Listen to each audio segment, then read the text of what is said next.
So let's go to our business. We have seen this strange swearing oath which Sermon had to do. And let me tell you some characteristic of the story we are going to do now.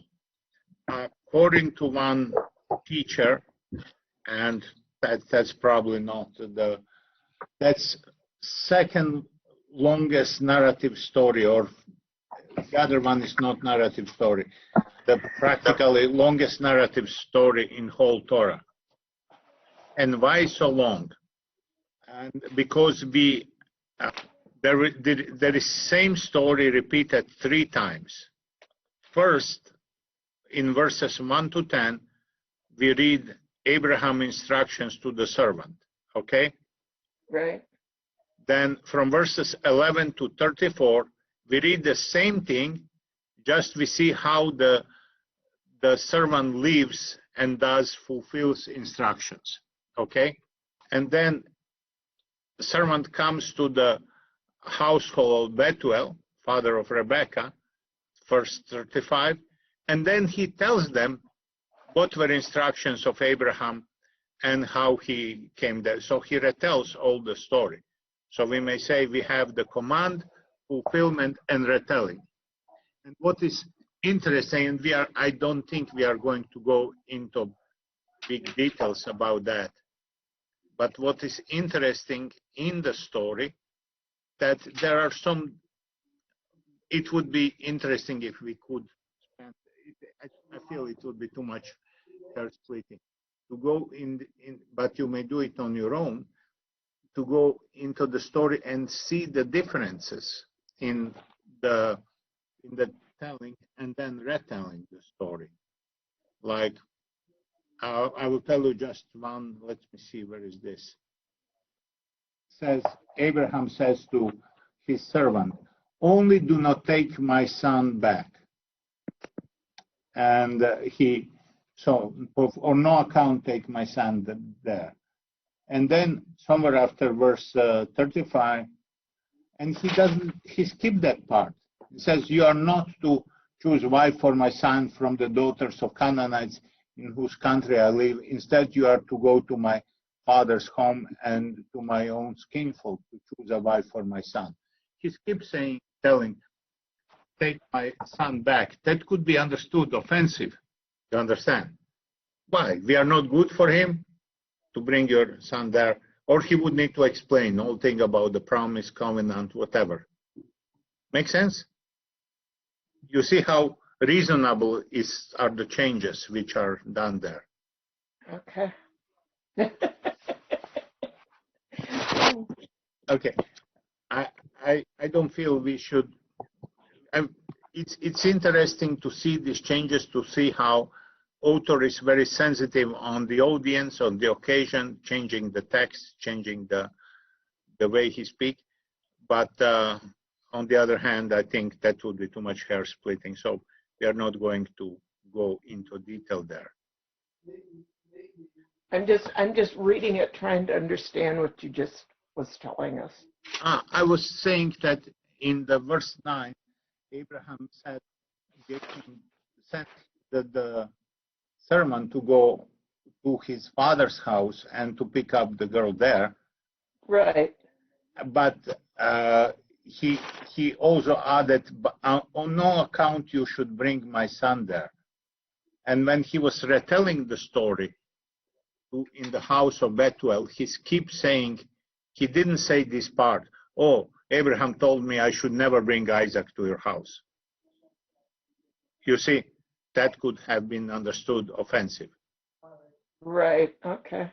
So, and there are more details like that in this, so there are more pearls, but I feel. There is occasion also to say something about the repetition. You see, we have the same story repeated 3 times in 3 different ways. As we said, giving instruction of Abraham, then seeing how a servant lived this instruction, and the third servant retelling all the story of instruction and how he came there. For example, another thing which I remember, when he figured out that this is the girl for him, she responded the way how he asked God to respond.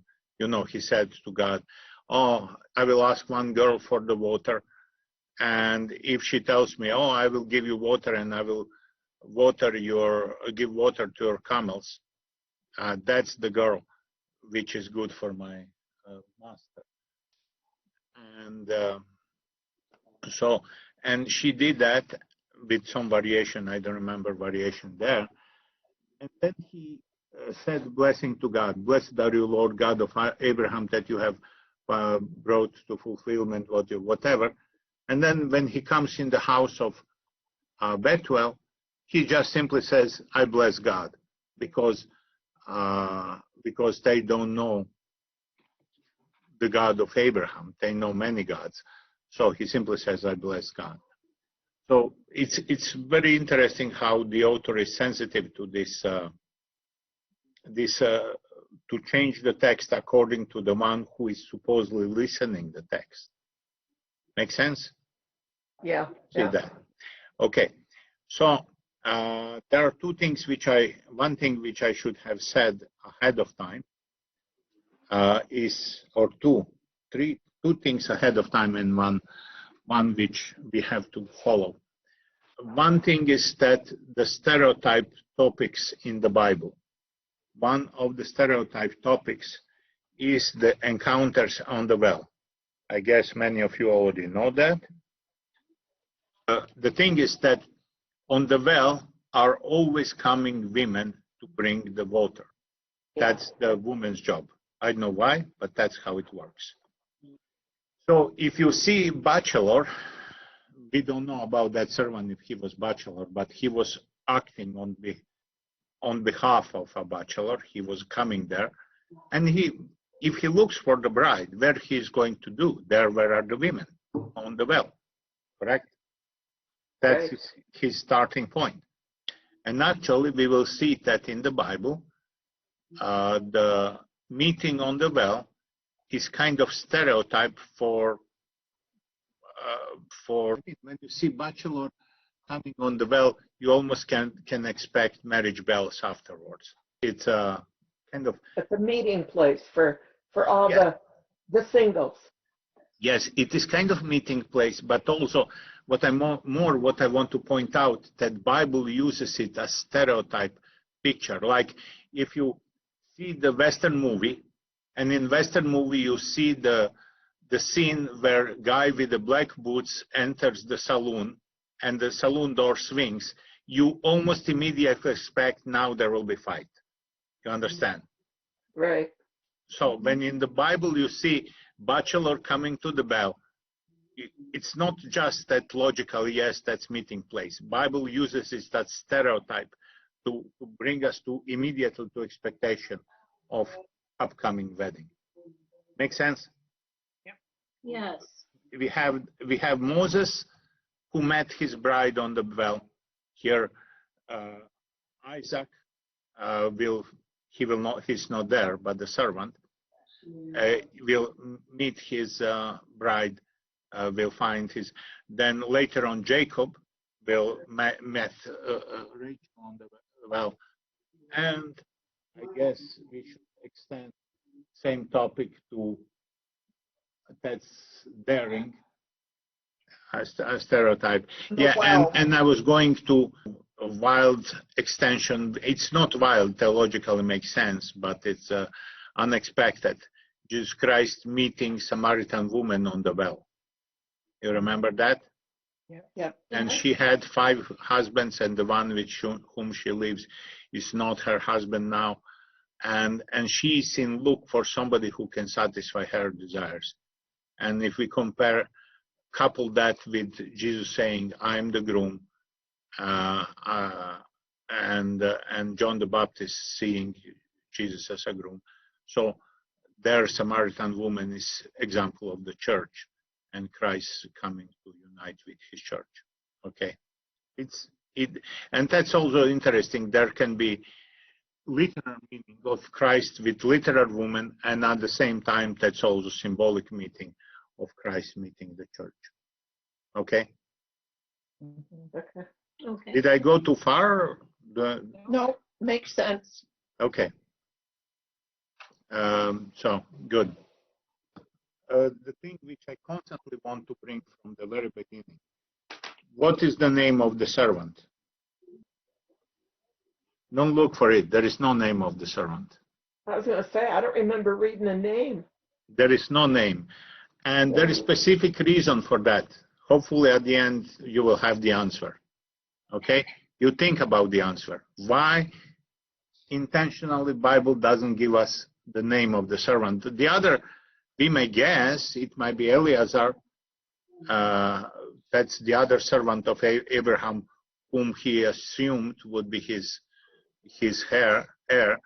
I don't think Abraham would send the servant who would hope that he will be the heir instead of Isaac. I don't think would be smart that Abraham sent this guy to find wife for his son, because that guy may lose his inheritance. He expected to lose for Isaac, so, and for Isaac's servants, so he might not be so friendly to Isaac. So we don't know the name of the servants, and that's intentional. And Okay. hopefully at the end you will guess, till the end you will guess what is because we all, the important is to ask this question about the text. Let's start to read from verse 10 just to have some sense of the story. We started to speak without reading it. That's probably not a good custom. Chapter 24. We are in chapter 24, marriage of Isaac. And we'll read after the servant get instructions. Let's see how he lived that. The servant then took 10 of his master's camels, and bearing all kinds of gifts from his master, he made his way to the city of Nahor in Aram Naharaim. Near evening, at the time when women go out to draw the water, he made the camels kneel by the well outside the city.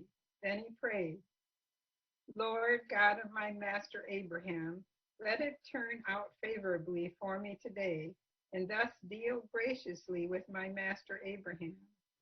While I stand here at the spring, and the daughters of the townsmen are coming out to draw water, if I say to a girl, please lower your jug that I may drink, and she answers, take a drink, and let me give water to your camels too. Let her be the one whom you have decided upon for your servant Isaac. In this way I shall know that you have dealt graciously with my master. He had scarcely finished these words when Rebekah, who was born to Bethuel, son of Milcah, the wife of Abraham's brother Nahor, came down with a jug on her shoulder. The girl was very beautiful, a virgin, untouched by any man. She went down to the spring and filled her jug. As she came up, the servant ran toward her and said, please give me a sip of water from your jug. Take a drink, sir, she replied, and quickly lowering the jug onto her hands, she gave him a drink. When she had let him drink his fill, she said, I will draw water for your camels too, until they have drunk their fill. With that, she quickly emptied her jug into the drinking trough and ran back to the well to draw more water, until she had drawn enough for all the camels. And he was not really a gentleman to help her. He just watches. No. That's a woman. The man watched her the whole time, silently waiting to learn whether or not the Lord had made his errand successful. When the camels had finished drinking all they could, the man took out a gold ring weighing half a shekel, which he fastened to her nose, and 2 gold bracelets weighing 10 shekels, which he put on her wrist. And he asked her, whose daughter are you? Tell me, please. And is there room in your father's house for us to spend the night? She answered, I am the daughter of Bethuel, the son of Milcah, whom she bore to Nahor. There is plenty of straw and fodder at our place, she said, and room to spend the night. The man then bowed down in worship to the Lord, saying, Blessed be the Lord of the God of my master Abraham, who has not let his constant kindness toward his master fail. As for myself also, the Lord has led me straight to the house of my master's brother. Then the girl ran off and told her mother's household about it. Now Rebekah had a brother named Laban. As soon as he saw the ring and the bracelets on his sister Rebekah and heard her words about what the man had said to her, Laban rushed outside to the man at the spring.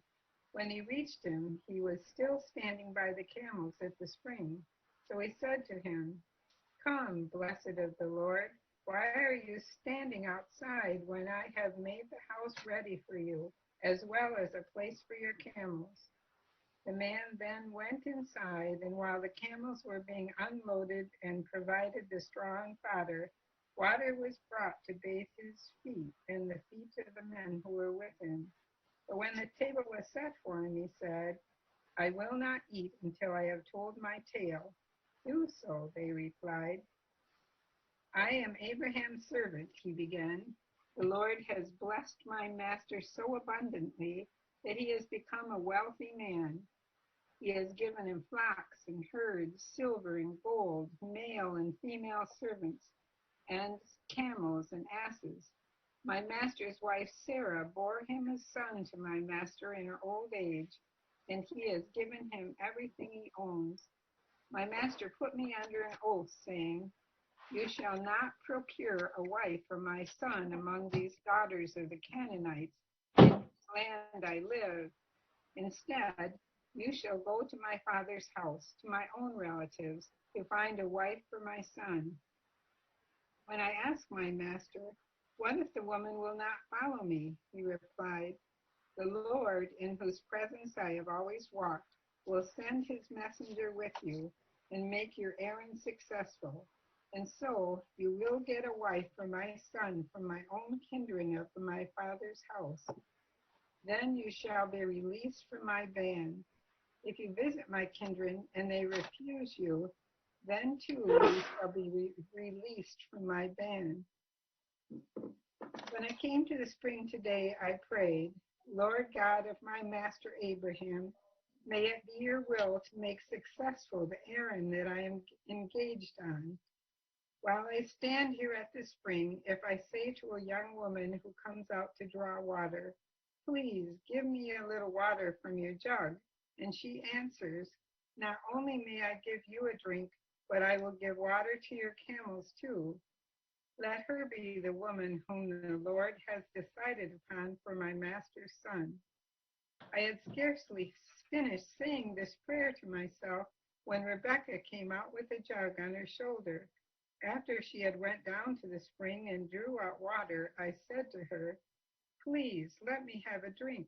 She quickly lowered the jug she was carrying and said, Take a drink, and let me bring water to your camels too. So I drank, and she watered the camels also. When I asked her, Whose daughter are you? She answered, The daughter of Bethuel, son of Nahor, born to Nahor by Milcah. So I put the ring on her nose and the bracelets on her wrists. Then I bowed down and worshiped to the Lord, blessing the Lord, the God of my master Abraham, who had led me on the right road to obtain the daughter of my master's kinsman for his son. If therefore you have in mind to show true loyalty to my master, let me know. But if not, let me know that too. I can then proceed accordingly. Yeah, I know this. I didn't quite understand why. Laban and his household said in reply, This thing comes from the Lord. We can say nothing to you, either for or against it. Here is Rebekah, ready for you. Take her with you. that she may become the wife of your master's son, as the Lord has said. When Abraham's servant heard this answer, he bowed to the ground before the Lord. Then he brought out objects of silver and gold, articles of clothing, and presented them to Rebekah. He also gave costly presents to her brother and her mother. After he and the men with him had eaten and drunk, they spent the night there. When they were up in the next morning, he said, "Give me leave now to return to my master." Her brother and mother replied, "Let the girl stay with us a short while, say 10 days. After that she may go with you." But he said to them, "Do not detain me. Now that the Lord has made my errand successful, let me go back to my master." They answered, "Let us call the girl and see what she herself has to say." So they called Rebekah and asked her, "Do you wish to go with this man?" She answered, "I do." At this, they allowed their sister Rebekah and her nurse to take leave, along with Abraham's servant and his men. Invoking a blessing on Rebekah, they said, "Sister, may you grow into thousands of myriads. May your descendants gain possessions of the gates of their enemies." Then Rebekah and her maids started out. They mounted their camels and followed the man. So the servant took Rebekah and went on his way. Meanwhile, Okay, I guess okay. good enough. So it's very lengthy story, and as we heard, there are these repetitions 3 times. We read now only 2. We didn't read now the instructions. We notice again that the servant is never named, and I wait that you guess why not. There is one literary device which we don't see, 2 literary devices which we don't see in the story, because they depend more on the original language. One depends on translation, can be seen, but the other depends on like in verse 15. Let me see how translation in New Jerusalem Bible doesn't help. Who has? I don't think I heard in your translation. So I will read you. The easiest is if I read you translation how theoretically should be translated, and it's very small difference. So it's almost why I'm bothering with that. A little better translation would be, "And it came to pass before he had done speaking, that behold, Rebekah came out, who was born to Bethuel, son of Milcah, the wife of Nahor." So this word "behold" is often used in several places in the Bible. I will not go through other places, just showing maybe one more here. It's the purpose is, and that's, it seems to me, at least how the commentator explains, that sounds stronger in the original language. The purpose is to turn, like in the movie, you watch whole scene, and when you hear "and behold," from that moment the camera focuses on what the character of the story see. You understand? It just sets it apart as something important. Well, yeah, putting in, so from the moment "and behold," you see exactly what the servant is looking. You don't focus anymore on servant, you don't look on the whole scene, you look at what he is seeing, okay? You look the scene from his perspective. Make sense? Yeah. And this word "and behold," which many English translations are losing it, and you don't have then so clear that the transition that you are now moving into the attitude of looking at the story from eyes of the servant or main character of the story. And there are only 2, I found only 2 English Bibles which keep this "and behold," and in other is kind of smoothed out because, again, in translation doesn't seem very important, but it's a literary device which helps to give to the reader signal from now on. So as a transmitting the meaning of the text doesn't give much, but in the dynamic of to help the reader to understand from now on we are watching from the point of view of the main character, it helps. You see what I mean? Yeah, I can see that. So that's probably the reason why translators not thinking why is there this line often lose it and kind of not the text doesn't lose its value, but it some of the dynamic of the text loses it. Let's speak for a moment about repetition. Repetition is quite often in the Bible, and let me see. Just in the story, it repeats Rebecca's ancestors quite often.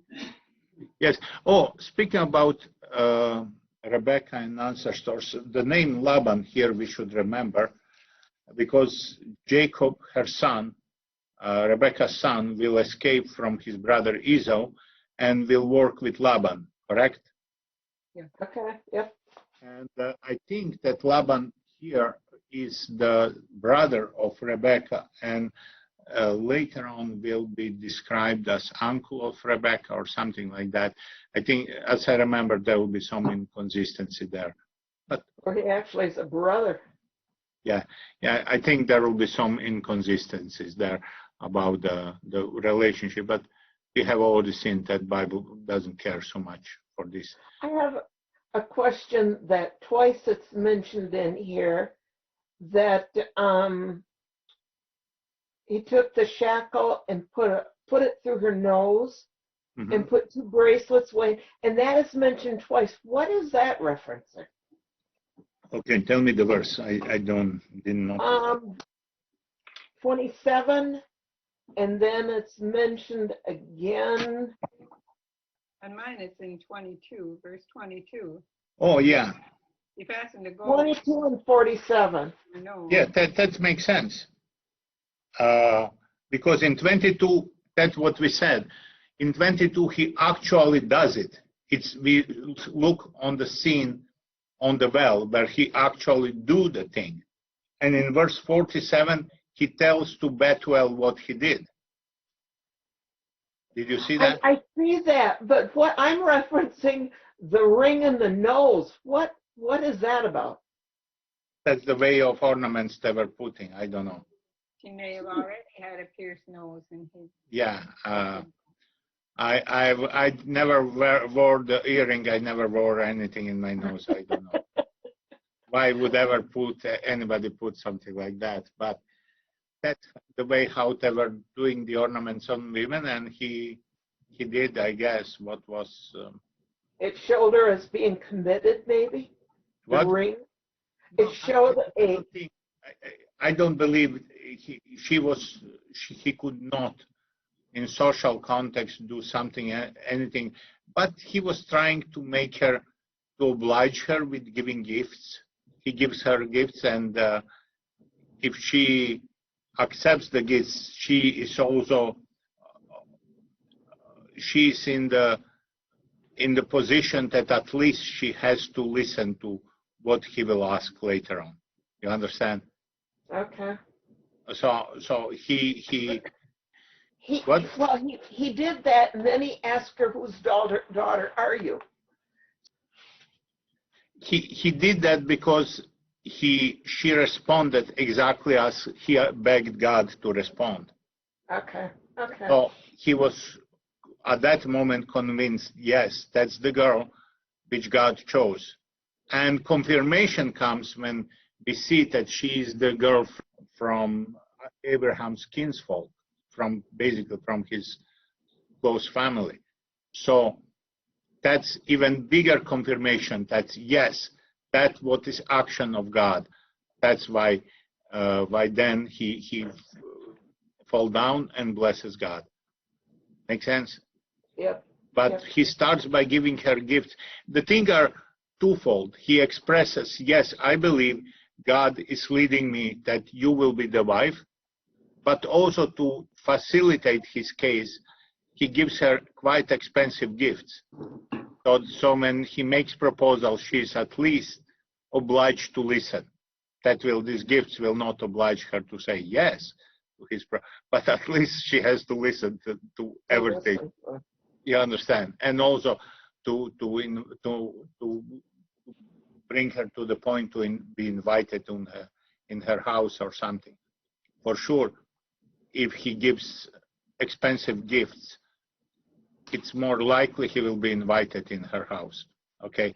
Than if he says, I'm poor, I don't have anything. It makes some sense. I still haven't figured out, though, who is this servant supposed to be? Well, servant is just servant, but there is a reason why we don't hear his name. The reason is because we have to see behind the action of the servant, who is in forefront, we should see action of God. You understand? God's providence acts through the servant. And servant is not important, but God is important. So in that way, God always remains invisible, working behind the scene, but on the scene is servant who is not named. Make sense? Yeah, okay. Yep. We will have similar occasion, for example, in story of Joseph, when story of Joseph would not develop as it goes. He would not be captivated by his brothers and sold into, because they were not in the place where he expected them. He was searching for them. And suddenly he meets on the road some unnamed man, and he starts to speak with them. And this this anonymous man says, yeah, I know, they're there on this place, they moved there, and so on. So if he didn't see this man, Joseph would never find them. He would not be captivated by them. He would not be sold into slave. But in action of this man, we should see the providence of God. And later on, we'll see that Joseph kind of acknowledges that when he says yes, when his brothers recognize him as prime minister, when he's prime minister of Egypt, and he tells them, "I'm your brother," and then they're afraid he's going to take revenge on them, and he says to them, "Don't be afraid. It was God who used your sin to save the whole family." So Joseph acknowledges here in the action of this unnamed man, we should see the providence of God who leads the history of man through events like that. Did I? Yeah, that makes sense. Yeah, it does. Trick of the authors that behind such characters we should see the action of God. We were going to see there is a story, two devices. One is called alliteration. Let me share the screen. First, here about parallelism, the repetition. This is often that's very, very often Bible style.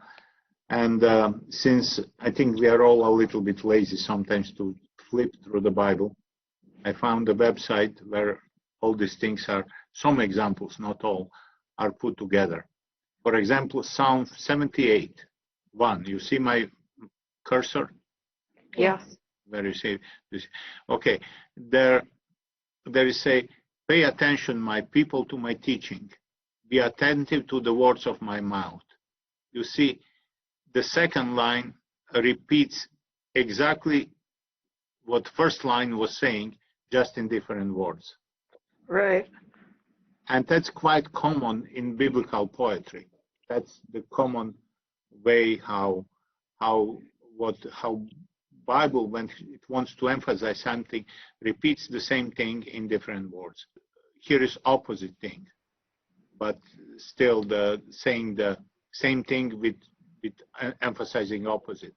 The Lord protects the way of the righteous, but the way of the wicked will perish. So it gives, when I was looking at that, it seemed to me there are more examples of the same thing. It's only one example for everything. Accredit to the Lord the holy ones, accredit to the Lord glory and strength. But it's I have here, I wanted, then another way of repetition, why I know why I don't have it here. Psalm 130. Let's open 130. I did mark it in my. The first line is from the depths I call to you, Yahweh Lord, hear my cry. And second line basically repeats that. Listen attentively to the sound of my pleading.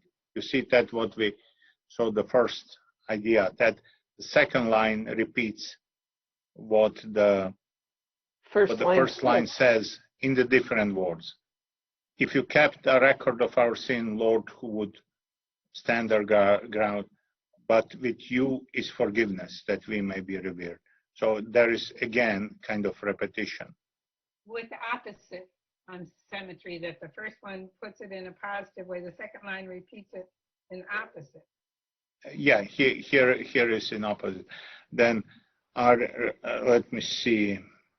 Also here is repetition on the first line. I rely, my whole being relies, Yahweh, on your promise. And then on the first part of the line repeats, my whole being hopes in the Lord. And then instead of on your promise, more than watchmen for daybreak. And actually the repetition of the hope is repeated then. So it gets more complicated here. Let's see also, since we are opening, let's see the Psalm, in Psalm 141, let's say, verse 3 and 4, just verse 3. Yahweh, mount a guard over my mouth, a guard at the door of my lips. Again, repeating the same thing with the different words, and so on. So that's very, very common. Then we have it in the more complicated way here on the screen again. So here, where is Yahweh, my God and my salvation, of whom shall I be afraid? Yahweh is the fortress of my life, of whom shall I be afraid? You see, then just one part is emphasized. So this repetition is always kind of there to emphasize it.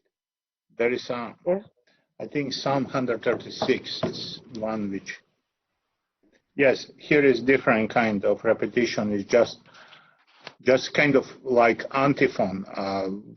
One line repeats again and again and again. Let's read a bit of that psalm. Give thanks to Yahweh, for he is good, for his faithful love endures forever. Give thanks to the God of gods, for his faithful love endures forever. Give thanks to the Lord of lords, for his faithful love endures forever. He alone works wonders, for his faithful love endures forever. In his wisdom he made the heavens, for his faithful love endures forever. He set the earth firm on the waters, for his faithful love endures forever.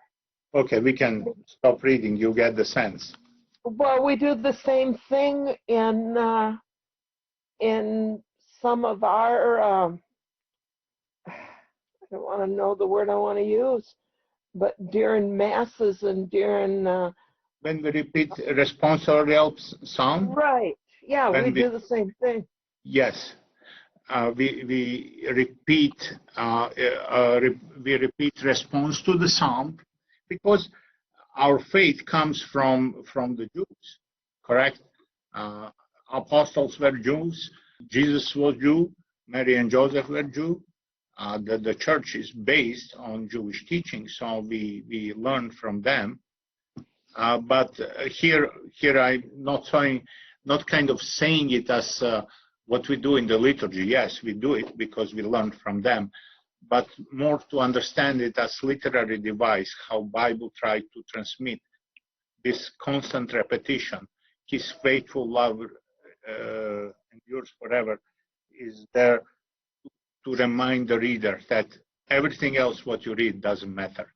What is important is faithful love of God. Mhm. You understand? That's what is Right. the Yeah. at the end. That's only thing what matters. Struck down the firstborn of Egypt, for his faithful love endures forever.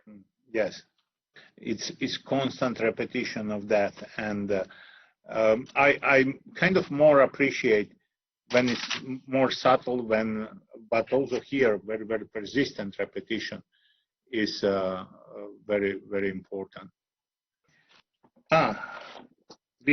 Yes, Father. Okay, so let's check for a moment, because we don't have much time, then just to finish the story of Abraham. In chapter 25, we can see the death of Abraham, and that's last time when we will see Isaac and Ishmael together. So let's read that, chapter 25, verses 7 to 9. Okay. Abraham's lifespan was 175 years when he expired. He died a good old age, an old man after a full life, and was gathered to his kinsmen. His son Isaac and Ishmael buried him in the cave of Malbisha. I don't know. Whatever. Yeah. Facing Marie in the field of, oh my gosh. Don't worry. Okay. Yeah. There you go, Okay, Father. You read them. So that's last time that Isaac and Ishmael are together. There is also one thing. I wanted to show you it's interesting. I did mention it once that there is comparison between the lives of Ishmael and Isaac. For example, we have read Annunciation to Hagar and birth of Ishmael in chapter 16, correct? Hagar received Annunciation from the angel. You have conceived, you will bear a son. And then angel sent her back to the master. That was in chapter 16. And we had near-death experience of Ishmael in chapter 21 and his marriage in chapter 21. And that parallels the annunciation of the birth of Isaac in chapter 21, that where three men came to three angels, God came to visit Isaac at the oak of Mamre, saying that next year we will have a son. Near that experience of Isaac in chapter 22, the story of somewhere just mentioned that Ishmael got married. So before that story, we would have expected that we will see the Isaac getting married. There is